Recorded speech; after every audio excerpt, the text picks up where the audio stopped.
The presentation skill. আসলে presentation স্কিলটা কি? এসএমএস করলে একটু বাংলা, আবার একটু ইংলিশ, আমরা কথা বললেও একটু বাংলা এবং ইংলিশ সমন্বয় নিয়ে আসি। তাহলে আলটিমেটলি দাঁড়ালো কি, যে বাংলিশের প্রতি আমরা একটা খুব সুন্দর একটা মনোনিবেশ করে ফেলেছি। তা আমরা একটু বাংলিশ কেন্দ্রিক সেশন আজকে নেব। কিছু ইংরেজি এবং বাংলা সমন্বয় থাকবে, যাতে কারোর বুঝতে কোনো অসুবিধা না হয়। তো আমি এই বাংলিশ কেন্দ্রিক প্রেজেন্টেশনের সবার আগে যে প্রেজেন্টটা করতে যাচ্ছি, হোয়াট ইজ প্রেজেন্টেশন স্কিল। আসেন প্রেজেন্টেশন স্কিল সম্পর্কে যদি একটু জানি, তাহলে আমি যদি বলি প্রেজেন্টেশন স্কিলটা হচ্ছে যে কোনো জায়গায় আপনি আপনার নিজেকে উপস্থাপন করে সুন্দরভাবে প্রাতিষ্ঠানিক লক্ষ্য নিয়ে কোনো কিছু বক্তব্যকে প্রেজেন্ট করা বা নিজেকে প্রেজেন্ট করা, সেই সাথে যে প্রতিষ্ঠানকে নিয়ে আপনি কথা বলছেন বিভিন্ন মানুষ কেন্দ্রিক, এটা হতে পারে আপনি রাস্তাঘাটে, পথে, ময়দানে, মাঠে ময়দানে, যে কোনো জায়গায় আপনি যাচ্ছেন, আপনার সাথে সব সময় যাদের সাথে কথোপকথন হয় সেটা হচ্ছে পিপুল, অর্থাৎ মানুষ।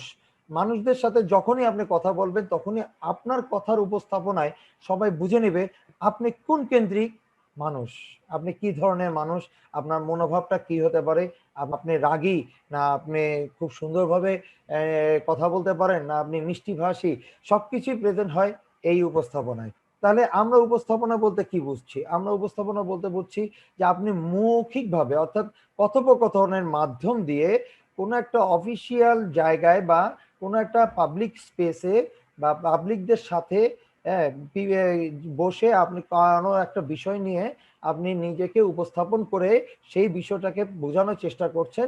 এটাই হচ্ছে প্রেজেন্টেশন। এবং এই প্রেজেন্টেশন বলতে এমন আহামরি কিছু না।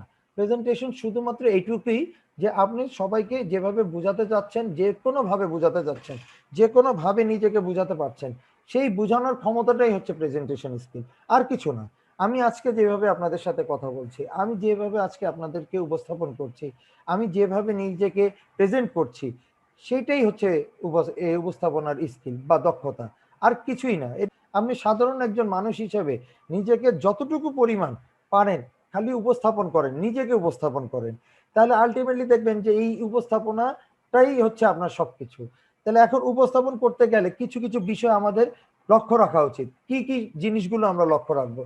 তাহলে আমাদের আগে একটু জেনে নেই যে লক্ষ্য রাখার মধ্যে সবার আগে আমরা কি কি ধরনের প্রেজেন্টার হতে চাই। প্রেজেন্টেশনের কিছু ভাগ থাকে।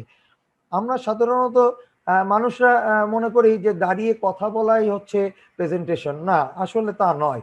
প্রেজেন্টেশনটা হচ্ছে দাঁড়িয়ে কথা বলা নয়, আপনি যে কোনো পরিবেশে কয়েকটা বিষয়ের উপরে কথা বলাটাকেই আপনার প্রেজেন্টেশন বলা হয়। তাহলে আপনি কোন দৈনিক প্রেজেন্টার হতে চান, আসেন আমরা একটু ব্যাখ্যা নিই। তাহলে কোন ধরনের প্রেজেন্টার হতে পারবেন? আপনি ইনভেন্টর হতে পারেন, অর্থাৎ উদ্ভাবক হিসাবে কোথাও কোনো জায়গায় আপনি কথা বলতে চাচ্ছেন, সেই কেন্দ্রিক আপনি প্রেজেন্টার হতে পারেন। দ্য কাউন্সিলর, উপদেষ্টা, কোনো একটা কোম্পানির আপনি উপদেষ্টা এবং সেই হিসাবে আপনার ক্লায়েন্টদের সাথে কথা বলতে হচ্ছে। সো আপনি সেই জায়গায় আপনার উপস্থাপনাটা কিভাবে করবেন সেটা আপনাকে জানতে হবে। দ্য স্টোরি টেলার, অর্থাৎ গল্পকার, যিনি গল্প লেখেন এবং গল্প বলেন, তার ভিতরেও একটা আলাদা প্রেজেন্টারের শিক্ষণীয় বিষয় থাকে, যে বিষয়টা কেউ উনি ভেঙে গল্পের আকারে বলার চেষ্টা করেন। দ্য টিচার, যারা টিচার আছেন বা শিক্ষক শিক্ষিক এই পেশায় যারা নিয়োজিত আছেন, তাদের পড়ালেখার বিষয়টাকেও তারা প্রেজেন্ট করে থাকেন বা উপস্থাপন করে থাকেন, সেটাকেও তারা ভিন্ন আঙ্গিকে করে থাকেন যে পড়ার বিষয়টাকে কিভাবে উপস্থাপন করবেন। তো সো আপনাকে আগে ডিসিশন নিতে হবে আপনি কোন ধরনের প্রেজেন্টার হতে চাচ্ছেন। তাহলে আপনার সেই ক্ষেত্রে এইগুলোর জিনিস প্রত্যেকটা, আজকে যে সেশনটা আমি নিচ্ছি, প্রত্যেকটা জায়গায় আপনাকে এই সেশনের প্রত্যেকটা পুঙ্খানুপুঙ্খানু কাজে লাগবে। আপনি যাই হন না কেন, আপনি উদ্ভাবক হন, উপদেষ্টা হন, গল্পকার হন, শিক্ষক হন, হ্যাঁ যাই হন না কেন, পাবলিক স্পিকার হন, এমনকি কেউ যদি নিউজ প্রেজেন্টারও হন, যদি নিউজ প্রেজেন্টার হতে চান এই মুহূর্তে, তাহলে আপনার এই একই জিনিসগুলোই কাজে লাগবে। তা আমি আশা করব যে আপনারা খুবই মনোযোগের সহিত আপনাদের নিজস্ব লক্ষ্য নির্ধারণ করেন, আপনি কি হতে চান, কি ধরনের বিষয়ে আপনি নিজেকে প্রেজেন্টার হিসেবে উপস্থাপন করতে চান। যেরকম আমি পাবলিক স্পিকার, আমি এটাকে বলি যে আমি পাবলিক স্পিকার। সো আমি পাবলিক স্পিকার হিসেবে নিজের প্রেজেন্টারকে নিজের মতো করে সাজিয়ে নিয়েছি যে পাবলিক স্পিকিং এর ক্ষেত্রে আমি কিভাবে নিজেকে উপস্থাপন করব।